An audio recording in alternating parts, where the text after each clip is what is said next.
Good afternoon, everybody. Sorry to keep y'all waiting. So this is a case that we've been working on throughout the night.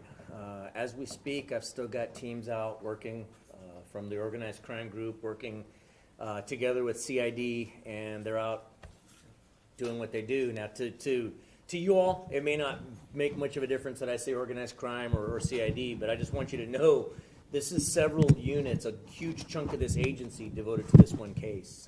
As you all know by now, a 4-year-old little girl lost her life, horrible death during the shooting. And so that's why it's very important for us to continue to bring out new information as it becomes available. We're also going to be sharing with you all some photos and video that we'd love to see get out there sooner rather than later. So as you all know, last night about just before 8 p.m., we received a call to 6700 block of Windsor Hollow for a report of a shooting. Responding deputies arrived. They found a pretty chaotic scene, to say the least. Next door to this residence was another residence where they were first directed to, where they found turns out she was a CNA, a nurse's assistant, that was attempting to render first aid to the little girl, the 4-year-old girl that ultimately passed away. She was trying frantically to try to revive the little girl. One of our deputies that first arrived on scene is also a licensed paramedic. He jumped in, and they were between the two of them. They were trying to administer life-saving measures. EMS came and took over, unfortunately. Ultimately, as we all know, they were unsuccessful in doing so, but certainly not through lack of trying on the part of some very highly trained people.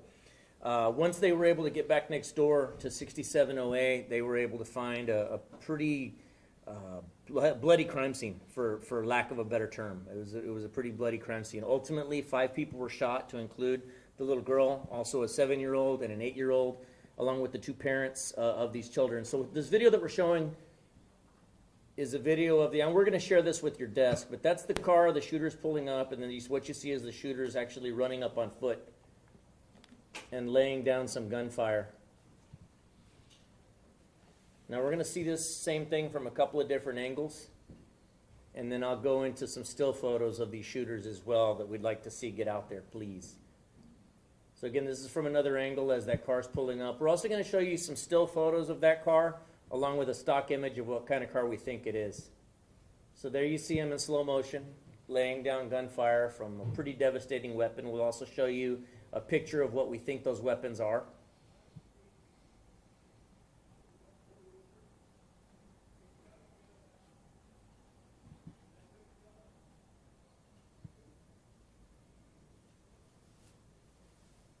And they're getting into that. That's from the next door neighbor's house. You can see where they're running up and again firing their shots.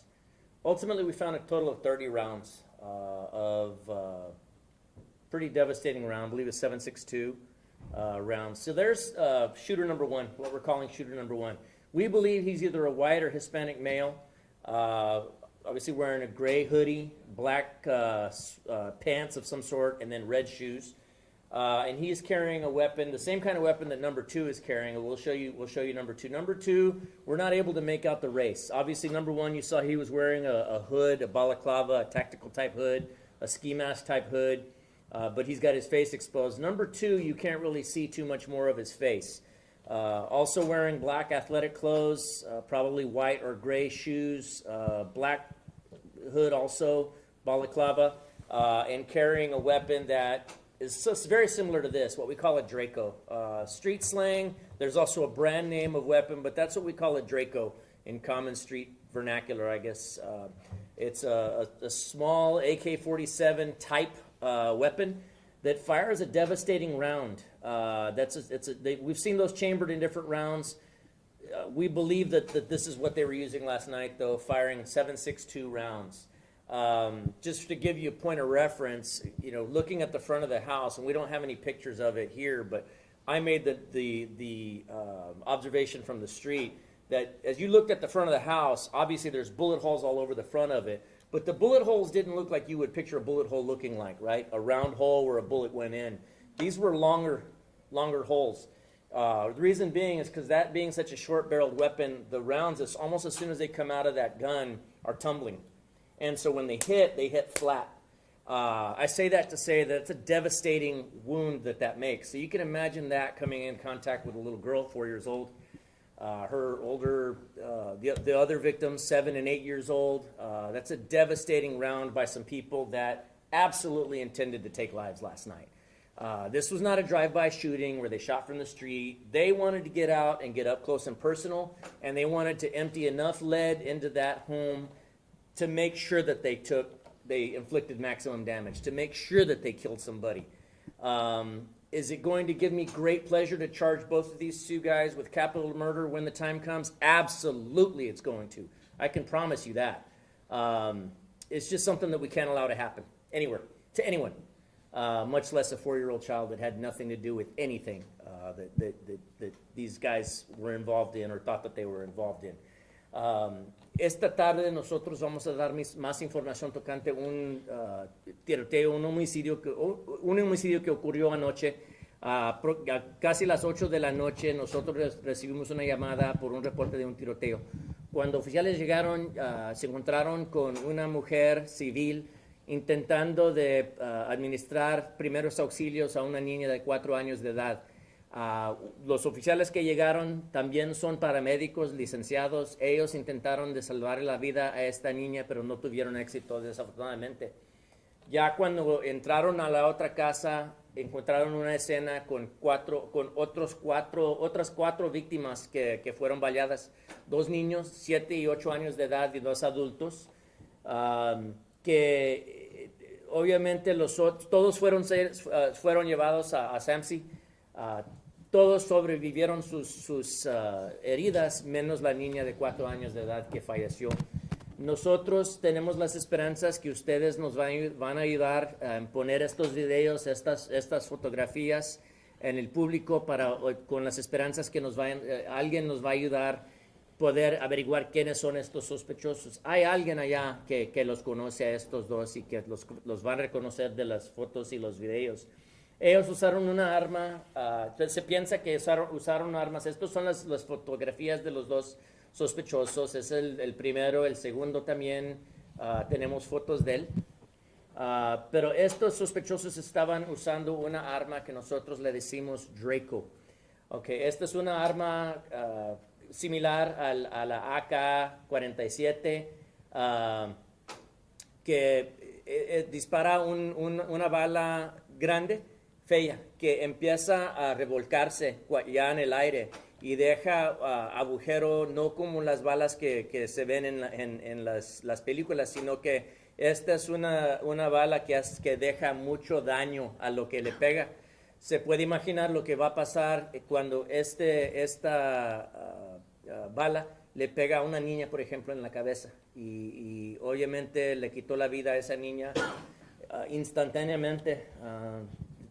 Y no tuvimos éxito en rescatar la niña esa.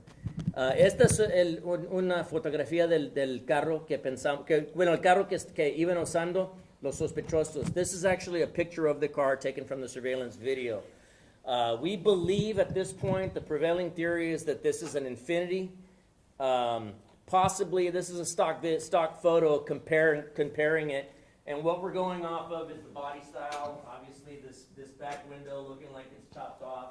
The stock image has it as well. So, I mean, it's highly likely that this is an Infiniti, but it could be another brand that just looks close. But that's what we're operating on the premise now, is that we're looking at a medium to dark gray colored Infiniti Q50, unknown year. And there's a video and a still of the car as it's fleeing the scene. So again, we'll be sending these videos to the news desks. I'll open it up to whatever questions you all might have at this point. So this was a townhome, right? It's a townhome. Any other units hit? How many units were hit with bullets? Just those 2. I mean, these guys were, it looks like a very sloppy, disorganized operation, but they were pretty surgical. They knew exactly what they were going to do. They were going there to that one unit. And again, even though there's a secondary unit attached to it, they knew exactly what they were going for. And so I have no doubt that they were after the people in that home for whatever reason. And again, they were there to inflict maximum damage. So no injuries in the second? No injuries, no other hits on any other units. No, ma'am. Las personas que están, sheriff, en el hospital, son madre y padre y sus hijos, o aquí, ¿quiénes están hospitalizados? Yo pienso que son relación todos, ¿verdad? Is it mother and father and children? Yeah, so. Las víctimas, los adultos, sé que son los padres de la niña, pero no estoy seguro de los otros dos niños si son los niños de ellos. Pero sí sé que los dos padres y la niña que falleció, sí son familiares. ¿Y las edades de los padres? ¿Mande? ¿Las edades más o menos de los padres? Están en sus 20s, 30s. How old are the mom and dad? 20? Late 20s, 30s. ¿Nos puede repetir cuántas rondas se dispararon? Sí, aproximadamente 30 rondas se dispararon. The person in that security footage, the video we got last night, you could see a person in front of the house. Do we know any relation? Or We're were they trying to hit? determine who that person was at this point still. We believe that that's another adult that was present that miraculously was not hit, is from what we can tell at this point. And I'm sorry, the mother and the father are 25 and 27. 25 y 27 tienen la edad. ¿Ya se encuentran en estado estable? Todos están estables en el hospital ahorita, menos la niña, obviamente. Ayer mencionó unos mensajes de texto entre la víctima y uno de los sospechosos. ¿Quién era la víctima y se sabe la razón? Bueno, ahora esa fue la información que nos llegó a nosotros anoche, pero ya viendo los textos, hemos logrado ver esos textos. Ahorita no se piensa que fue con intento de amenazar esos textos. Do you have an update on the conditions of the people in hospital? I believe everybody's stable at this point. All the four are stable. Well, we were out there last night around 10:30. We heard another round of gunshots. Is this related? Do we know? At this point, honestly, I think that was just maybe not related and probably done with the intent to distract or just be getting in the way of the investigation. To this point, we were not able to determine who it was that was firing those shots or how close or what their exact intent was, but I don't think it was related in any way. Now you get those new angles, do you get a better sense of the age range of the suspect? I mean, I'm going to guess just by how nimbly they were moving around. These are younger men, probably late teens to late 20s. One of them's a little bit heavier set than the other. But yeah, they seem to not have any trouble moving around, and it was certainly clear what their intent was. They wanted to inflict maximum damage. Anoche conversábamos, Sheriff, y usted estaba casi seguro de que este atentado se hizo sabiendo que había menores. ¿Todavía sigues creyendo eso? ¿Me puedes elaborar? Bueno, anoche a nosotros nos llegó información que habían unos mensajes entre una de las víctimas y otra persona. Ahora no se piensa eso tan seguramente. Para mí, cuando menos estos sí sabían que alguien estaba en la casa, porque ya cuando ellos se iban acercándole a la casa, alguien estaba enfrente de la puerta, a unos pies. Ellos vieron a esa persona y así empezaron a disparar. Entonces ellos ya sabían que iban a matar a alguien. Para mí eso intentaban ellos. Y el hecho de que la víctima, pobrecitos todas las víctimas de todos los Sí, asesinatos, ¿cómo no? pero 4 años de edad, ¿es una motivación tal vez especial para ti que llegues y arrestes a estas personas? A mí me daría mucho gusto poder arrestar estos dos sospechosos, o es más, todos los que están involucrados. Es posible que alguien más estaba manejando ese carro. Y aquí en el estado de Texas, todos los que están involucrados con un homicidio se pueden enfrentar con el cargo de homicidio, aunque ellos ni dispararon una pistola, una arma. Es posible que en el estado de Texas, aquí tenemos esa ley donde podemos ponerle ese cargo a todos. What I was mentioning to him is that my intent here is to go after a capital murder charge, plain and simple, on as many people as we can find out were involved. In the state of Texas, the law allows us to charge everybody equally. In other words, this is not an accessory state where you see on the TV, on movies where they say accessory to, we don't have that here. So if you drove the getaway car in a murder, you're charged with murder. You're not charged with accessory to. You're charged with murder, or capital murder, as it were in this case. So again, my intent is to charge everybody here equally to the extent that we can find out they were involved. This might have already been established, but all 5 victims were in the same room, and what room would that have been? Well, I don't know that they were all in the same room. I know they were all in the same apartment unit. I don't think it was very big, so it's possible they may have been in different rooms. We're still trying to establish that. Yeah, they were all in pretty tight quarters, for sure. You mentioned yesterday that you thought you knew through some information who these suspects were. Can you elaborate a little bit on that? And, just because you mentioned that. Sure. Well, and I certainly haven't strayed very far from that at all. We're pretty certain we've got some persons of interest that we're looking into. We're not yet at the point where I can say, here's who we're looking for, here's his face or his name, but we're pretty certain we're hot on their tracks. I've got my organized crime group that is out here that they've put everything else on pause to go look for these folks, and they're working together. I got a lot of people on this assigned to this case, and they're not going to stop until we get somebody in handcuffs. I can promise you that. Is there a possibility they fled and they're no longer in San Antonio? It's possible, but not likely. Not based upon what we have right now. And again, they're dealing with people that the folks that I have devoted to this case are among the best in the business, the best I've ever had the chance to work with, and they are very, very good at what they do, which is tracking down people that don't want to be tracked down. En el video se ve que uno se sube en el driver's seat y luego otro en el passenger seat, pero por detrás, like the back seat. ¿Es posible que haya alguien más que estuvo? Es posible que haya alguien más que estaba de guardaespaldas, lo que sea. Pero sí, es posible que hay más personas que solamente estos dos, pero también es posible que todos se vayan a enfrentar con los mismos cargos. Asesinato capital.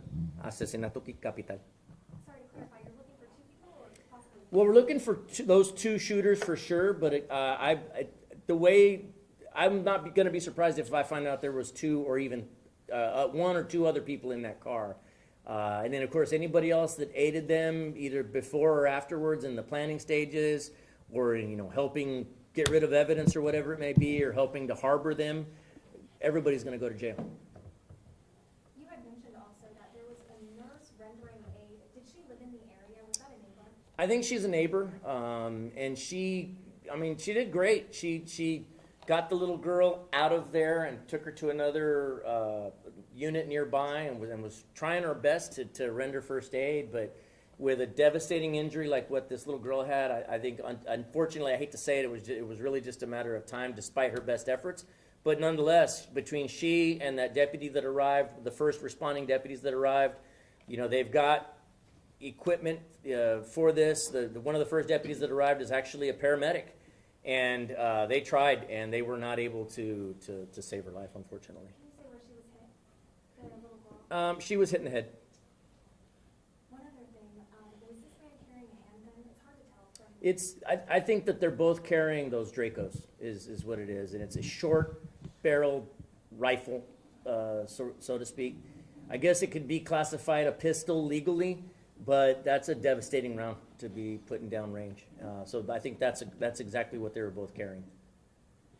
Entonces, nada más para confirmar, las 5 personas estaban dentro de la casa más la persona que se ve en la puerta. ¿Eso eran 6? Pienso que eran cuando menos 6, pero una no sufrió heridas.